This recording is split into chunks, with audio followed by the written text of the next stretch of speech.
Friends, welcome to Preetha சமையல். இன்றைக்கி பிறந்தநாள் மற்றும் திருமண நாள் கொண்டாடுற எல்லோருக்கும் என்னுடைய வாழ்த்துக்கள்ங்க. இந்த நாள் சூப்பராக இருக்கட்டுங்க. இன்றைக்கி என்ன டிஷ் பார்க்க போகிறோம் அப்படின்னா மீல் மேக்கர் 65 பார்க்க போகிறோம். வாங்க எப்படி செய்யலான்னு பார்க்கலாம். ஸ்டவ் பற்ற வச்சு ஒரு பாத்திரத்தில் தண்ணியை நல்லா கொதிக்க வச்சிட்ருக்கேங்க. இது நல்லா கொதிக்கிட்டு தேவையான அளவு மீல் மேக்கரை இதில் ஆட் பண்ணிக்கலாம். ஒரு 5 ஒரு 8 மினிட்ஸ் அளவுக்கு நல்லா கொதிக்கட்டும். அப்போ தான் சாஃப்ட் ஆகும். பாருங்கள், சாஃப்ட் ஆயிடுச்சு. இந்த டைமில் நம்ம எடுத்துடலாம். இதை எடுத்துகிட்டு நீங்கள் உடனே ஒரு நார்மல் வாட்டரில் போட்டு திருப்பி நல்லா வாஷ் பண்ணிடுங்க. வாஷ் பண்ணிட்டதுக்கப்புறம் தான் எந்த டிஷ் நீங்கள் மீல் மேக்கரை செய்கிறதா இருந்தாலும் இந்த மாதிரி மெத்தட் தான் யூஸ் பண்ணணும். நல்லா வாஷ் பண்ணிவிட்டு நல்லா தண்ணியெல்லாம் நல்லா புழிஞ்சிருங்க.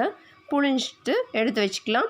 ஒரு பாத்திரத்தில் 2 ஸ்பூன் அளவுக்கு கடலை மாவு, 1 ஸ்பூன் அளவுக்கு அரிசி மாவு போட்டிங்கன்னா கிறிஸ்பியாக இருக்கும். 1 ஸ்பூன் அளவுக்கு கார்ன்ஃப்ளவர் மாவு, 1/2 ஸ்பூன் அளவுக்கு மஞ்சள் தூள், 1/2 ஸ்பூன் அளவுக்கு சில்லி சிக்கன் மசாலா ஆட் பண்ணியிருக்கேன். இது நீங்கள் இல்லை அப்படின்னா தனி மிளகாய் தூள் கூட நீங்கள் காரத்துக்கு ஏற்ற மாதிரி ஆட் பண்ணிக்கலாம். 1/2 ஸ்பூன் அளவுக்கு காஷ்மீரி மிளகாய் தூள் நான் ஆட் பண்ணிக்கிறேன். கலருக்காக ஆட் பண்ணிக்கிறேன். தேவையான அளவுக்கு சால்ட், சில்லி சிக்கன் மசாலையே சால்ட் இருக்குங்க, அதனால் பார்த்துட்டு ஆட் பண்ணிக்கோங்க. 1/2 ஸ்பூன் அளவுக்கு இஞ்சி பூண்டு பேஸ்ட், 1/2 லெமன் எடுத்து நல்லா புழிஞ்சிக்க போகிறேன். நல்லா மிக்ஸ் பண்ணி விட்டுட்டு தேவையான அளவு தண்ணி ஊற்றி கொஞ்சம் கொஞ்சமாக நல்லா மிக்ஸ் பண்ணுங்கள். உடனே தண்ணி நிறையா ஊற்றிடாதீங்க. கொஞ்சம் கொஞ்சமாக ஊற்றி நல்லா மிக்ஸ் பண்ணி எடுத்து வச்சுக்கலாம். மிக்ஸ் பண்ணியாச்சு. இதில் மீல் மேக்கரை நல்லா தண்ணி இல்லாமல் புழிஞ்சிட்டு இதில் ஆட் பண்ணிக்கலாம்.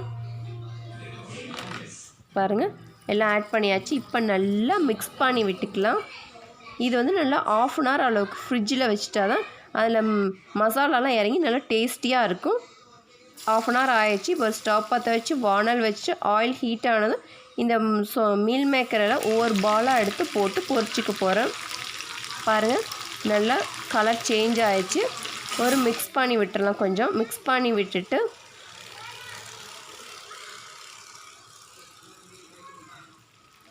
பாருங்கள், ஓரளவுக்கு நல்லா கிறிஸ்பியாக பொரிஞ்சிருச்சு. இப்போ இதை எல்லாத்தையும் எடுத்துடலாம். எடுத்துட்டு இந்த ஆயில்லையே பார்த்தீங்கன்னா நான் ஒரு கைப்பிடி அளவு கருவேப்பிலை எடுத்திருக்கேன். அதையும் போட்டு நல்லா ஃப்ரை பண்ணிக்கலாம். இந்த கருவேப்பிலை ஃப்ரை பண்ணி நீங்கள் மீல் மேக்கரோடு வச்சு சாப்பிடும் போது டேஸ்ட்டு சூப்பராக இருக்குங்க.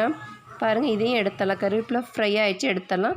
இப்போ பாருங்கள், சூப்பரான மீல் மேக்கர் 65 ரெடிங்க. இது குழந்தைங்களுக்கு ஸ்நாக்ஸ்க்கு கேட்கும் போது கூட நீங்கள் ஈவினிங் இது செஞ்சு கொடுக்கலாம். இல்லை ஏதோ சாம்பார் சாதத்து கூட சைடிஷாக வச்சு நீங்கள் சாப்பிட்லாம். சூப்பராக இருக்குங்க. இந்த வீடியோ பிடிச்சிருந்தா பிரீத்தா சமையலுக்கு லைக் பண்ணுங்கள், ஷேர் பண்ணுங்கள், கமெண்ட் பண்ணுங்கள், சப்ஸ்கிரைப் பண்ணுங்கள். பக்கத்தில் இருக்க பெல் பட்டனை மறக்காமல் கிளிக் பண்ணிடுங்க. வேறொரு இன்ட்ரெஸ்டிங் ரெசிபியோட சந்திக்கும் வரை பாய் ஃப்ரம் பிரீத்தா சமையல். பாய்.